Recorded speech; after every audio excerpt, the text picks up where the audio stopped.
All right, welcome back, everybody, for another deep dive. You ready to unpack some serious creative energy? We're going all in on Taylor Swift today. Specifically, we're looking at that really fascinating turn she took, her pivot to indie folk with Folklore and Evermore. And of course, we can't ignore that whole power move of re-recording her masters. So yeah, buckle up, because this is going way beyond just catchy tunes. We're talking about an artist who took control, really took control. Yeah, it's incredible. I think what has always struck me about Taylor Swift is how she can completely reinvent herself, but still hold on to her core identity. It's not just about a new genre, it's a full-on declaration of independence, and that's what we're going to trace today, right from the beginning. Exactly, and we've got a ton of material to work with. We've got biographies, documentaries, even these old YouTube interviews we dug up, the whole shebang. And to be honest, even before we get to that indie folk phase, there were already signs of this independent spirit brewing. Like, remember when she walked away from a major label deal at 15? 15. All because they wouldn't let her write her own music. It's crazy, right? Like Taylor Swift, Dare to Dream lays out, that's exactly how it went down. Most teenagers would jump at that kind of opportunity. But even then, she knew her own voice, her writing, that was non-negotiable. It really makes you think, what if she'd taken that deal? Would we even know Taylor Swift as we do today? But that self-awareness, even back then, it's mind-blowing. And you can draw a straight line from that to the re-recordings, the indie collaborations. It was always about artistic ownership. Okay, so let's rewind a bit, back to those early country days. Kelly Spence's research really highlights how much her lyrics resonated with younger audiences. She was singing about their lives, the stuff they were dealing with, heartbreak, friend drama, all that. And bam, instant connection. It's true. And Taylor Swift, A Life in Music, points out how often her personal life was reflected in her songwriting. So fans felt like they were growing up with her. And that built this fiercely loyal following. It's more than just being an artist. It's like she was a friend, someone who understood. But then she makes this move to a pop country blend. And then full-on pop. I mean, Fearless was huge. That tour was so theatrical. And then 1989 just explodes. Did she lose that connection with fans during that shift? Not at all. If anything, I think it got even stronger. Think about the 1989 Secret Sessions. She invited fans to her own home for these private listening parties before the album dropped. That's just next-level fan engagement. Yeah, it's about building a personal connection, building excitement. She was a social media pioneer before that was even a thing. Oh, absolutely. And musically, she never abandoned that core storytelling element. Even Love Story, You Belong With Me. Sure, they're pop hits, but they've got that country heart, that narrative drive that she's known for. It's like she was bridging these two worlds, bringing those country fans along for the pop evolution. But even with all the success, all the awards, something wasn't right behind the scenes, was it? No, and that's where we get into the whole controversy about the master recordings. Because when she left Big Machine Records in 2018, she didn't own those early albums, the foundation of her career, basically. And according to Taylor Swift, the Brightest Star 2024, that sparked a massive battle for control. It's wild, right? It's like baking this amazing cake and then someone else gets to decide who eats it. It makes sense why she felt so strongly about it. Exactly. And Taylor Swift, in her own words, digs into this idea of artistic ownership, especially in the digital age. Like, how much control should an artist have over their work, especially when it comes to how it's used and who's profiting from it? It's a huge question for musicians these days. But Taylor, she didn't just complain. She took action. And those re-recordings, that was a bold move. Bold and genius. Re-recording those first 6 albums, that was her way of reclaiming her narrative, her art, her story. It was a statement, not just for herself, but for every artist in a similar situation. And it worked. Fans rallied behind her. The albums topped the charts again. It sent a message to the whole industry. You can't just assume ownership. You have to earn it. You have to respect the artist. What's really interesting is that Kelly Clarkson, another artist who's dealt with similar issues, she actually suggested the re-recording idea to Taylor in a tweet. It shows the sense of community, artists supporting each other, pushing for change together. It's inspiring, right? And all of this, the re-recordings, the fight for ownership, it sets the stage for what I think is one of her most creative periods, Folklore and Evermore. Absolutely. This is where we see Taylor Swift step into a whole new realm, embracing indie folk, working with artists outside her usual circle. But before we jump into all that, I think we need to unpack what exactly went down with those master recordings. So yeah, when Taylor left Big Machine, she didn't actually own the master recordings of her first 6 albums. and Taylor Swift. A Life in Music really does a good job of breaking down why that's such a big deal. These masters, they're like the original blueprints for a song. I get that. But I think a lot of people, maybe they don't understand what that means practically. Like, okay, someone else owns them, but so what? What does that actually change? Well, think about it this way. It's not just about who gets to put the song on, say, a Spotify playlist. Owning the master, that means you have control over all the rights to that original recording. So you decide who can use it, maybe for a movie, a commercial, you name it. You decide how it's distributed, and you collect all those royalties. Ah, okay. So it's not just about creative control, it's about the money, too. It makes a lot more sense why she'd fight to get those back. Yeah, exactly. And this is where it gets complicated, right? Because in 2019, Sigurdur Braun, he's a music executive, he bought Big Machine Records, and with it, he got Taylor's masters. And that just blew up. It became this huge controversy. I mean, she had publicly criticized him and his practices before this whole thing. Oh, yeah, there was definitely some drama there. Yeah. Didn't some reports say that she wasn't even given a real chance to buy them back before he swooped in? I feel like it was all over social media. Yeah, it was everywhere. And this whole situation, it put a spotlight on how power works in the music industry, especially the leverage that record labels have. They can really pressure young artists, especially when they're just starting out. It becomes bigger than just Taylor then, right? This is about how artists are treated in general, their rights and, whether these contracts are even fair. 100%. I think it was a wake-up call for a lot of musicians. But Taylor, she didn't just sit back and accept it, she fought back. And that's where we get the re-recordings. Talk about a power move. Yeah, what a way to take back control of the narrative. Going back into the studio, recreating those albums. That must have been intense. I'm sure it was, but it was also incredibly strategic. Taylor Swift, in her own words, even mentions that she saw this as a way to connect with her fans on a deeper level. They could choose to support her version of the songs, not the ones controlled by someone else. And it worked, too. The Brightest Star 2024 said those re-recordings were massive successes. Like they topped the charts all over again. Yeah. It showed that the fans were with her on this. Absolutely. It sent this message to the industry. This wasn't just about one artist and her complaints. This was about shifting the balance of power. And it leads us perfectly into Folklore and Evermore. It's like all of these experiences, all these battles, they fuel this completely new creative direction. Okay, but hold on for a second. Before we get into those albums, I have to ask, you're deep in the music world, this whole master recordings thing. Is that common? Do a lot of artists just not own their early work?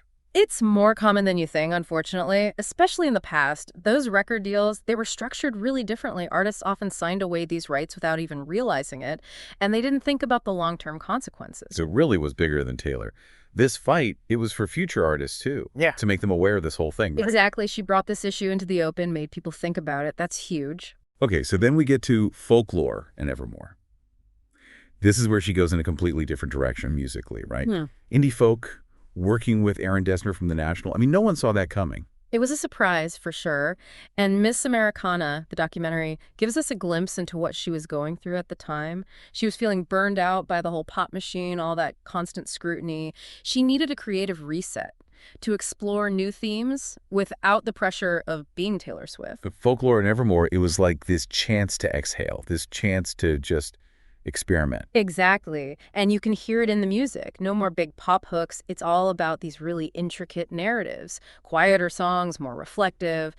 It's a big shift, but it's still totally her, That storytelling ability, it's still front and center. But the stories themselves, they're different, right? Less about her personal life and more fictional. You got it. Folklore especially, it's full of these fictional narratives, like a bunch of interconnected characters or stories woven across different songs. It's like this whole new world for fans to get lost in. And then Evermore comes along. It's almost like a sister album. Just deepening those stories, those themes. Yeah. Releasing 2 albums like that back to back.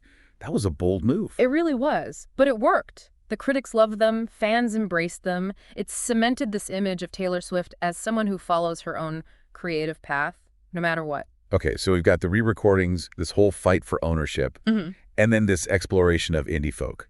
But what does it all mean? If someone's listening to this, trying to understand where Taylor Swift fits in the music world, what's the takeaway? Well, on the surface, it's easy to see her as this insanely successful pop star, someone who's always at the top of the charts. But what's really interesting is what's going on beneath all of that. Like what's driving her choices, her evolution. Exactly. This is an artist who is always fighting for creative control, who's willing to walk away from deals, to re-record her entire catalog, to experiment with new sounds, all to maintain control of her art, her story. So it's less about the genre she's making and more about the why. This need to be in the driver's seat. That's it. And that's a message that goes way beyond the music industry. This is about taking control of your own narrative, your own creative output, your career, whatever that looks like for you. I love that. Okay, so we talked about the master recordings, the artistic shifts, but there's one more thing I have to ask about. The surprise releases. Dropping Folklore and Evermore with no warning. That was such a Taylor Swift move. Oh yeah, classic Taylor. The Brightest Star 2024 called it a masterclass in how to defy industry norms.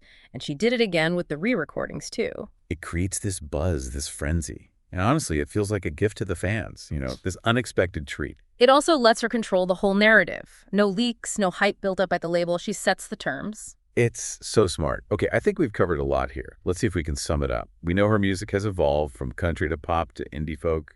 We know she fought for ownership, re-recorded her early albums. But what does all of that tell us about her as an artist? Well, to me, it says that Taylor Swift is not just a musician. She's a force of nature. She's always evolving, always challenging herself in the industry, pushing boundaries, creatively and in terms of her business. It's like she's setting a new standard for what it means to be a successful artist today. Yeah. It's not just about the hits. It's about ownership, creative control, connecting with fans on your own terms. I agree. She's writing her own rules. Yeah. And that's incredibly inspiring. It really is. I want to go deeper into Folklore and Evermore. What were the musical and lyrical changes that made these albums stand out? What were the critics saying? Well, let's start with Folklore. It was a big departure from her earlier pop sound, this raw, more intimate feeling. Acoustic instruments, layered harmonies, that kind of thing. I remember feeling like it was so different, but in a good way. Like a totally different side of her. Exactly. And Taylor Swift, in her own words, talks about her collaboration with Aaron Dessner from The National, a band known for that atmospheric indie sound. He brought this whole new dimension to her music, helped her create these amazing soundscapes. It was such a good pairing. You could hear his influence, but it still sounded like a Taylor Swift album. What about the lyrics? Those were different too, right? The lyrics on Folklore are some of her most poetic, most introspective work. She's exploring these themes of love, loss, memory, nostalgia, with this haunting beauty. It felt like she was coming from a different place, like channeling characters instead of just telling her own story. And that's exactly what she did. She built these fictional narratives, stories about love triangles, missed connections, secrets. Cardigan is a perfect example. Oh, Cardigan, that song gets me every time. It's heartbreaking the way she uses imagery, metaphors. It's like a whole world. Exactly. It's like you're stepping into a novel or a film. And then there's The Last Great American Dynasty. That one tells the story of Rebecca Harkness, the woman who owned Taylor's Rhode Island mansion before her. Wow, I had no idea. So she's taking inspiration from history and weaving it into these fictional stories? That's fascinating. It is. And the critics, they loved Folklore. They praised her songwriting, her vulnerability, her willingness to try new things. It even won Album of the Year at the Grammys. So yeah, critically and commercially, it was a huge success. Okay, so Folklore was this big shift, this artistic exploration. What about Evermore? Did she keep going in that direction, or did she change things up again? It's more like a continuation of what she started with, Folklore. It expands on the themes, the fictional world she created, but it also has its own distinct mood, its own atmosphere. So more like a companion piece than a sequel. Exactly. Evermore has this darker, moodier feeling than Folklore. This sense of melancholy that runs through a lot of the songs. I remember that. Songs like Tolerate It and Champagne Problems, they're just gut-wrenching. Yeah, they are. And then you have songs like No Body, No Crime, like a full-on murder mystery ballad. It shows that she's not afraid to play with different genres, different ways of telling a story. She definitely went to some dark places with that one. Did Evermore get the same critical acclaim as Folklore? It did really well, though it didn't win Album of the Year. But the critics still loved it. They praised its ambition, the depth of the lyrics, the storytelling. So both albums were big wins for her, both creatively and with the fans. But I'm curious, did these albums sell as well as her pop albums? Did she lose any fans because of the change in sound? Surprisingly, no. Both Folklore and Evermore were huge commercial successes. It showed that her fans were willing to go with her on this journey. Wow, so she actually managed to grow her audience without losing the people who were already there. Precisely. And that says a lot about her talent, her authenticity, how she connects with people, but it also points to a larger trend in music. What do you mean? I think we're seeing more artists blurring the genre lines. They're experimenting with sound, they're refusing to be put in a box, and the fans are responding to that. So Taylor's not just leading the way when it comes to artistic ownership, she's also pushing the boundaries of what popular music can be. Exactly. And that's exciting. It opens up all these possibilities for artists. They can explore their creativity without feeling limited by what genre they're supposed to be making. And for fans, it means we get to experience music in new ways, in ways we didn't expect. That's it. And I think that's a beautiful thing. Yeah, it's like a whole new era. But, Yeah. even with all these changes, all the genre bending, there's still something that ties all of her music together. I think it's the songwriting. Absolutely. No matter what kind of sound she's going for, it's those lyrics, those stories. That's what really connects with people. Taylor Swift, in her own words, calls it a direct line to the heart. And that's a perfect way to put it. It's true. It's like she has this ability to tap into those universal feelings, heartbreak, joy, longing. We've all been there, right? Yeah. And she just finds the words to say it perfectly. For sure. And she's not afraid to be specific, to use those little details that make it all feel so real, so relatable. Remember that line from All Too Well about the scarf left at her sister's house? It's like a punch in the gut because we can all picture it. That lost item, that reminder of a past love. Oh, don't even get me started on that song. I feel that one deep. Yeah. But it's not just the heartbreak stuff either. Even in her happier songs, the more playful ones, there's always this vulnerability, this honesty that makes her so relatable. Yeah, and that willingness to be vulnerable, to share her own experiences, even the painful ones. I think that's what sets her apart. It's like she's saying, hey, I've been through it too, you're not alone. And that creates this connection with her fans. It's like she's giving us permission to feel those things, Yeah. To embrace those emotions, to own our stories, even the messy parts. But it's amazing how her songwriting has grown along with her sound. It's not just the same lyrics over different beats. Exactly. If you compare her early country stuff to Folklore and Evermore, the growth is obvious. It's more mature, more nuanced. The storytelling is so much more complex. She's not just telling stories anymore, she's building whole worlds. Yeah, like you said before, it's like stepping into a novel or a movie. There are layers to unpack, characters to think about. And that evolution is inspiring, you know? It shows you that you don't have to stay in one lane creatively. You can grow, experiment, push yourself. It makes you wonder, what kind of stories will she tell next? What sounds will she explore? Right, I can't wait to see what she does next. Okay, so we've talked about her music, her business decisions, her impact on the whole industry. What do you think? What's the legacy of Taylor Swift? How will she be remembered? That's the big question, isn't it? I mean, she's still writing her story, but her influence is huge. Musically, she's redefined what it means to be a pop star in the 21st century. Breaking free from those old label restrictions, taking control of her own narrative. Right, and that's had this ripple effect. You see more artists demanding ownership, trying new release strategies, connecting directly with fans online. She's changed the game. And there's the message she sends, not just to musicians, but to anyone who's creative, this idea that you can fight for your vision, that you don't have to compromise your art. She's a role model, an inspiration, especially for young women. She shows them that you can be successful on your own terms, that you can use your voice to speak your truth, to challenge things, to build a career that reflects your values. That's powerful. But I think what's most amazing is how she's done all of this while staying connected to her fans. That's huge, isn't it? She hasn't left behind the people who were there from the beginning. They've been on this journey with her through all the changes. And they've helped her succeed at every step. It's this amazing cycle of creativity, support, and respect. It's rare to see that level of connection, that kind of longevity. It really is. So as we wrap up this deep dive, what's the one thing you hope listeners take away from Taylor Swift's story? That's a good question. I think it's the power of creative independence. Taylor's story is a reminder that we all have a voice, a unique perspective, and we have the right to express ourselves authentically. Whether you're a musician, a writer, an artist, an entrepreneur, whatever, don't be afraid to challenge things, to experiment, to fight for what you believe in. I love that. And what's so exciting is that her story's not over. Who knows what she'll do next, what boundaries she'll break, what new heights she'll reach. It's hard to say. But one thing's for sure, Taylor Swift is going to keep being a force to be reckoned with, a voice for creative freedom and inspiration to us all. Couldn't have said it better myself. That's Taylor Swift for you, a true icon of independence. And that wraps up our deep dive for today. But before we go, we want to hear from you. What stuck with you about Taylor's journey? What questions came up for you? Share your thoughts on our website or social media. We love hearing from you. And until next time, keep exploring, keep questioning, and keep diving deep. Awesome.